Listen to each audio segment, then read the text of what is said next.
Bonjour. Aujourd'hui, nous allons parler de la formation des différents temps verbaux en français. Et comme d'habitude, dans cette série de vidéos semi-présentielles, je ne vais pas m'arrêter dans les questions les plus simples, les plus faciles, parce que vous les connaissez déjà. Vous êtes majeur, ça fait des années que vous étudiez le français, donc je vais aller directement sur les questions qui vous donnent des problèmes, comme d'habitude. Okay? Donc, une question chaude, si vous voulez, c'est le choix entre le verbe auxiliaire être et avoir, hein, que vous connaissez déjà depuis longtemps, mais qui continue à vous donner des problèmes, même au niveau avancé. Hein. Donc, je vous rappelle, la règle, vous la connaissez déjà, mais je vais vous rappeler que il faut conjuguer avec le verbe être tous les verbes pronominaux, comme par exemple se doucher, se promener. Donc vous allez dire, la veille, je m'étais promené à côté du théâtre de la ville, par exemple, si vous voulez. Hein. Ou je me suis douché, quoi. D'accord? Vous allez utiliser le verbe être parce que c'est un verbe pronominal. Et le deuxième cas, hein, de verbe qui se conjugue avec être, ce sont les verbes de la liste, hein, que je vous présente, les verbes qui sont sur le petit dessin que je vous présente. Ok? Donc naître, partir, aller, monter, venir, etc. D'accord? Dans certains manuels de français, vous allez voir qu'ils parlent de la liste de verbes de mouvement, mais ça ne me plaît pas beaucoup personnellement, parce que dans cette liste, il y a des verbes qui ne sont pas de mouvement, comme rester par exemple, ou naître. Et par contre, il y a des verbes de mouvement comme courir, qui ne font pas partie de la liste. Hein. Vous dites « j'ai couru » avec le verbe avoir. Donc, parler de la liste de verbes de mouvement, moi personnellement, je ne l'aime pas beaucoup, hein, mais c'est très habituel. En tout cas, hein, ce que vous devez, c'est savoir exactement quels sont les verbes et les avoir dans la tête à chaque fois que vous devez faire les choix entre être et avoir. Okay? Donc vous ne pouvez pas dire par exemple j'ai venu, bon ça vous ne le faites pas d'habitude, mais vous faites des phrases par exemple comme si elle avait arrivé, hein, nous aurions parti, ok? Et ça, au niveau C, vous ne pouvez plus vous permettre de faire des phrases comme ça, hein, vous devez déjà parler avec une certaine correction et dire si elle était arrivée, nous serions partis avec le verbe être, hein, ou j'ai peur qu'il soit tombé avec le verbe être et non j'ai peur qu'il est tombé avec avoir. Okay? Donc ça vous le connaissez déjà, mais il faut quand même insister un petit peu sur cette question.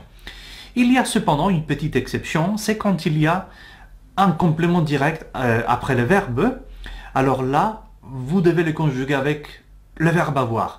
Mais sachant qu'il y a une différence de signification, n'est-ce pas? Par exemple, si vous dites « je suis sorti », ce n'est pas la même signification pour sortir que si vous dites par exemple « j'ai sorti la voiture du garage ». Vous voyez, hein, il y a une différence. Hein, dans le premier cas, c'est moi qui sors. Dans le second, c'est la voiture. Et c'est moi qui sors la voiture du garage. Hein, donc ce n'est pas la même chose. Bon. Un autre point assez difficile, assez complexe, qui vous donne des problèmes d'habitude, c'est les verbes qui ont cette structure E avec ou sans accent, plus une consonne, plus la terminaison de l'infinitif. Par exemple, céder avec accent ou appeler sans accent. Hein, alors, vous savez que s'il n'y a pas d'accent sur le E, d'habitude vous ne le prononcez pas, ou vous prononcez E, hein, un E muet. Hein. C'est pour ça que vous devez dire appeler ou appeler et non appeler. Ça ne se dit pas appeler, hein, donc faites attention. Okay, c'est parce qu'il n'y a pas d'accent. Et là, il y a des conséquences phonétiques, hein, parce que quand vous allez conjuguer le verbe, dans certains cas, il faut changer la prononciation de la voyelle, et ça se reflète dans l'orthographe. Hein. Donc là, il faut marquer d'une certaine manière que la voyelle change. Okay? Donc là, il y a une petite complication. Alors, je vous ai fait un petit tableau avec les changements qu'il faut appliquer et où il faut appliquer ces changements. Hein. Donc, par exemple, dans le premier cas, hein, les verbes avec accent à l'infinitif, hein, vous devez changer, vous devez ouvrir la voyelle et mettre un accent grave au lieu d'un accent aigu au présent de l'indicatif et du subjonctif dans toutes les personnes, sauf la première et la deuxième du pluriel. Vous l'avez sur le tableau. Donc, je vais vous mettre un exemple tout de suite. Par exemple, là, vous avez le verbe céder, hein, qui à l'infinitif a un accent aigu. Hein, donc, vous dites céder, c'est un E fermé, céder. Par contre, quand vous le conjuguez au présent de l'indicatif ou du subjonctif, vous allez dire je cède. Parce que ça serait impossible de dire je cède, ok? C'est même un petit peu ridicule. Hein? Il faut dire je cède, tu cèdes, il cède, mais nous cédons, fermé. Vous cédez, fermé. Et encore, il cède, ouvert. Vous voyez, il y a un contraste entre les deux. C'est ce qu'on appelle une alternance vocalique. Ok? Parce qu'il y a une alternance entre les deux. Et c'est le même pour le présent du subjonctif. Hein. Vous allez dire que je cède, que tu cèdes, qu'il cède, mais que nous cédions, que vous cédiez et encore qu'il cède. Okay. Alors là, c'est plutôt facile. C'est plus compliqué, hein, pour les verbes qui n'ont pas d'accent à l'infinitif, comme appeler par exemple. Parce que là, il y a deux types de changements que vous pouvez faire. Du point de vue phonétique, c'est la même chose. Parce que vous allez prononcer « est » au lieu de « e ». Hein, c'est la même chose. Mais selon les verbes, vous allez marquer orthographiquement cette différence de façon différente. Okay? Il y a deux possibilités. Soit mettre un accent grave sur le « e » ou doubler la consonne. Et alors, dans ce cas-là, le « e » n'a pas d'accent. Okay? Et ces changements, il faut les appliquer non seulement au présent de l'indicatif et du subjonctif, mais aussi au futur et au conditionnel. Et là, c'est un petit peu plus compliqué. Okay? Mais ne vous inquiétez pas, la partie théorique, c'est difficile, c'est abstrait si vous voulez. Mais avec un exemple, vous allez le voir tout de suite. Par exemple, le verbe mener, hein, et remarquez bien comment je le prononce, mener, d'accord, parce qu'il n'y a pas d'accent sur le E, et alors je prononce E, hein, mener. Mais, si je le conjugue au présent de l'indicatif, je dis je mène, tu mènes, il mène, mais nous menons, vous menez, et encore il mène, d'accord? Donc vous voyez qu'il y a cette alternance vocalique. Et par exemple, au futur, hein, vous voyez qu'il faut dire je mènerai, tu mèneras, il mènera, etc. Alors qu'à l'infinitif, vous prononciez mener. Vous voyez? Et c'est très important, il faut le marquer avec un accent grave. Okay? Par contre, les verbes qui se terminent par ET ou ELE doublent la consonne. Au lieu de changer l'accent, ils doublent la consonne. Par exemple, le verbe jeter, c'est la même chose. Hein? Vous entendez, je dis jeter. Par contre, je dis je jette. Tu jettes, il jette, mais nous jetons, vous jetez, et encore, il jette avec la bouche bien ouverte. Mais dans ce cas-là, au lieu de mettre un accent, ce que nous faisons, c'est doubler la consonne. Hein, dans ce cas, le T. Hein, c'est pour ça que vous écrivez jette avec deux T. Par contre, nous jetons avec un T. Hein, la double consonne marque que la voyelle précédente est ouverte. Okay? C'est la même chose, parce que vous auriez pu mettre un accent grave au lieu de doubler la consonne, mais vous savez, les Français, ils adorent se compliquer la vie, ok? Et donc, ils sont plus contents comme ça, ok? Bon, je plaisante, hein, mais c'est un petit peu vrai, hein, c'est un petit peu vrai, hein, que l'orthographe française, parfois, est un petit peu compliquée quand même. Hein. Donc là, je vous mets un autre exemple, hein, le verbe appeler. Hein, vous voyez comment je le prononce à l'infinitif. Appeler ou, si vous voulez, appeler. Ok? Jamais appeler. Appeler, non. Appeler ou appeler, simplement. Par contre, si je le conjugue, je vais dire j'appelle. Tu appelles, il appelle, mais nous appelons ou nous appelons. Vous appelez ou vous appelez. Et encore, ils appellent. Ok? Donc, vous voyez qu'il y a cette alternance vocalique que vous représentez avec double consonne, avec deux L, parce que c'est un verbe qui se termine par ELE. Ok? Vous comprenez? Ce n'est pas trop compliqué jusqu'à là? Parce qu'il y a encore la partie la plus difficile, c'est qu'il y a l'exception de l'exception, la contre-exception.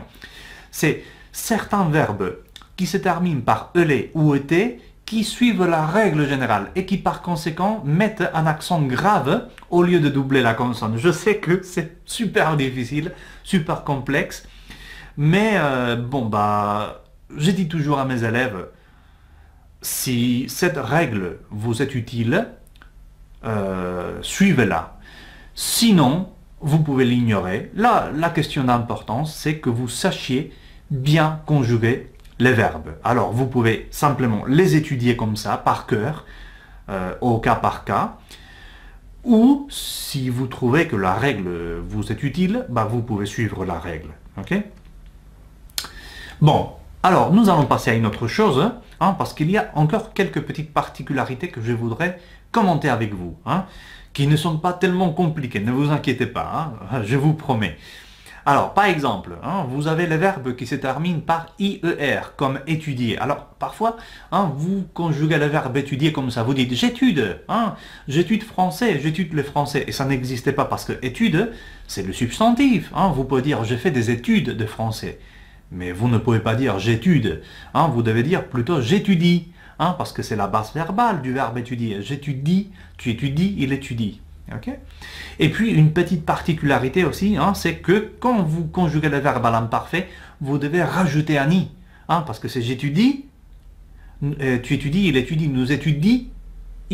Alors il y a une rencontre vocalique de deux i que vous devez bien sûr respecter. Okay? Puis à l'heure de prononcer, on n'entend pas tellement la différence entre nous étudions au présent et nous étudions à l'imparfait, d'accord? Mais par écrit, il faut faire la différence, ok? Puis, vous avez des problèmes aussi avec les verbes comme payer, par exemple, parce que vous avez la mauvaise habitude, même au niveau C, vous continuez à dire parfois payer, ok? Même si nous, les profs, vous avons dit 1000 fois qu'il faut dire payer et non pailler, d'accord? Si vous voulez, je vous donne une petite astuce que vous avez au tableau. Vous pouvez décomposer les Y comme ça en deux I, d'accord? Ce qui vous permet de distinguer la première partie P et la deuxième IE. Parce que la combinaison AI, vous savez parfaitement que ça donne E.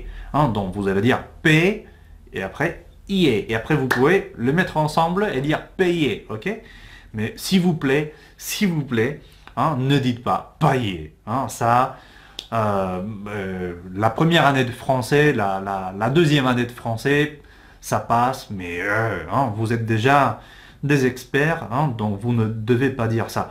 Et vous pouvez appliquer cette même règle, si vous voulez, pour le substantif, parce que parfois vous dites aussi pays, mon pays, non, mon pays, ok, c'est mon pays, ok. Et voilà. Un autre petit problème que vous avez d'habitude, c'est que vous prononcez le R final des infinitifs. Alors, vous pouvez le faire avec les verbes du deuxième groupe ou le verbe irrégulier, mais pas avec les verbes du premier groupe qui se termine en ER. Okay? Donc, vous ne pouvez pas dire, par exemple, parler ou marcher. Je sais, je suis conscient que ça fait super français. Non, vous dites, moi j'adore parler le français, d'accord? Parce que c'est le R français que vous adorez. Okay? Mais s'il vous plaît, ne le faites pas parce que c'est horrible, ça ne se dit pas, ça ne se prononce pas comme ça, et, même si ce n'est pas tellement français, il faut dire parler. Donc j'aime bien parler le français ou j'aime bien me promener dans la rue. Okay? Par contre, vous pouvez prononcer le R, vous pouvez et vous devez prononcer le R dans tous les autres cas. Donc vous allez dire finir, partir, ou je sais pas, voir, mais regardez, parler, marcher. Donc, voilà. Ok. Un autre petit problème que vous avez, c'est la formation du participe présent. D'accord? Parce que vous le confondez avec l'adjectif verbal. Hein. Ce n'est pas la même chose. C'est similaire, mais ce n'est pas la même chose. Hein. Donc, le participe présent hein, se forme à partir de la première personne du pluriel du présent de l'indicatif. Hein. Par exemple, de « nous faisons », vous enlevez la terminaison et vous avez la base verbale « feuse ». Et vous ajoutez « ant ». Et donc là, vous avez « faisant ». Ok. Bon, ça c'est la règle générale. Après, il y a des exceptions comme « sachant » par exemple, qui se forment à partir du subjonctif. Okay. Mais sinon, en général, hein, vous allez le former à partir du présent de l'indicatif. Je vous donne, si vous voulez, je vous donne une petite astuce pour faire la différence entre les deux. Alors, l'adjectif verbal, c'est un adjectif, voilà. Donc, il s'accorde en genre et en nombre avec le substantif qui l'accompagne. Okay.